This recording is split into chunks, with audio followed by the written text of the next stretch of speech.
जैसा कि आज मैं, अब्दुल्ला, हसीब, ध्यान और रऊफ़, तो हमारा दिल कर गया देसी मुर्गे का। जैसे तैसे करके हम पहुंच गए कसाई की दुकान पर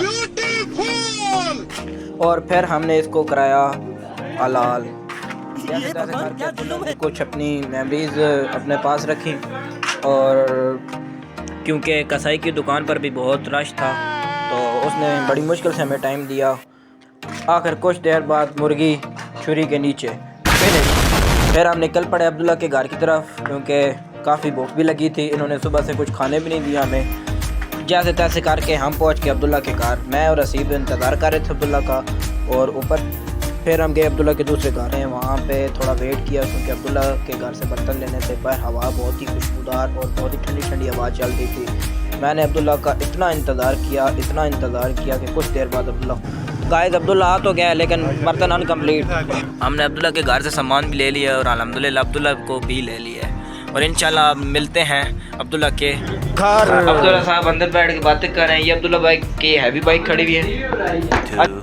से निकल नहीं आए हैं हमारे बहुत ही प्यारे भाई। अब्दुल्ला भाई इसका क्या रेट लगाएंगे आप इसका क्या रेट लगाएंगे इसका जी 5 करोड़ और हाथ धो के ना या मुंह आते मलवा नहीं भाई यार दो ही आगे। ये देखें भाई ज़रा हमें कढ़ाई का कह के खुद चीज़ें ऑन करके ना ये देखें ज़रा इनके पोर्ट्रेट आ रह जाएँ। जैसे तैसे करके इन्होंने अपनी सारी गर्लफ्रेंड्स को पिक्चर्स भेजी थी। इन्होंने अपनी पिक्चर्स बनवाई और हम पहुंच गए अपनी बैठक में। चीज़ें ये देखें अधूरी पड़ी हुई हैं सारी। ठीक है बाहर आपको दिखा दिया था और ये देखें खुद बच्चे क्या कर ये देखें खुद ज़रा असाइनमेंट बना रहे हैं। इतने भी पढ़ाकू बच्चे नहीं होने चाहिए ज़िंदगी में। जैसे कि आप देख सकते हैं सहीब आपको फ़न का मुजाहरा दिखा रहे हैं। रऊफ़ भाई काम कर रहे हैं, अपनी असाइनमेंट बना रहे हैं। अब्दुल्ला भाई बहुत ही मसरूफ़ हैं क्योंकि मुझे लगता है क्योंकि इनकी वाइफ को तो कोई ज़रूरत नहीं पड़ेगी काम करने की, तो ये खुद ही कर लेंगे। और फाइनली हमारी चीज़ें रेडी हो चुकी हैं।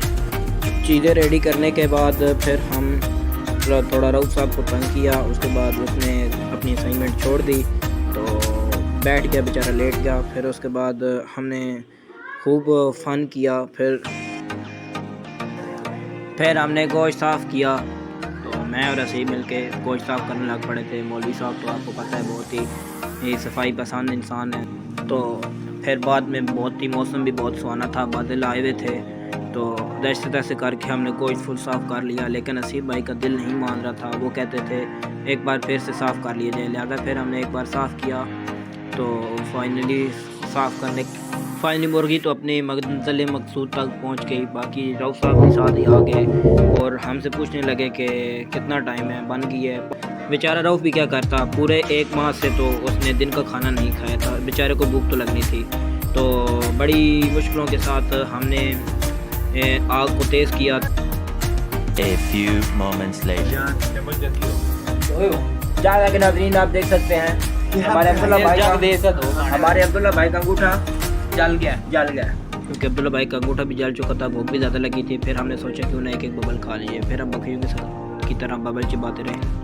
तो फाइनली लुक आप देख सकते हैं। तो बहुत ही दिनों बाद अब्दुल्ला ने हमारे साथ मिलकर खाना पकाया तो बहुत ही माशाल्लाह अच्छे कुक है। अगर मुझे नहीं लगता इनकी वाइफ को भी कुछ काम करना पड़ेगा क्योंकि ये खुद ही इतना कर लेते हैं। तो लिहाजा कोई भी अगर ऐसी लड़की है तो वो अब्दुल्ला से रब्ता कर सकती है, उसको खाना पकाने की कोई टेंशन नहीं होगी।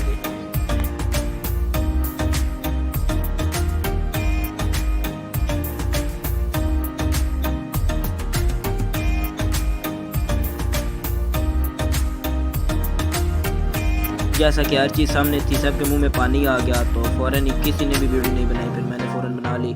तो फिर हम अब्दुल्ला को घर छोड़ने गए क्योंकि अब्दुल्ला साहब अकेले रात को घर भी नहीं जाते। फाइनली देख सकते हैं आप हमारा बंकर और रात को बिल्कुल खाली होता है।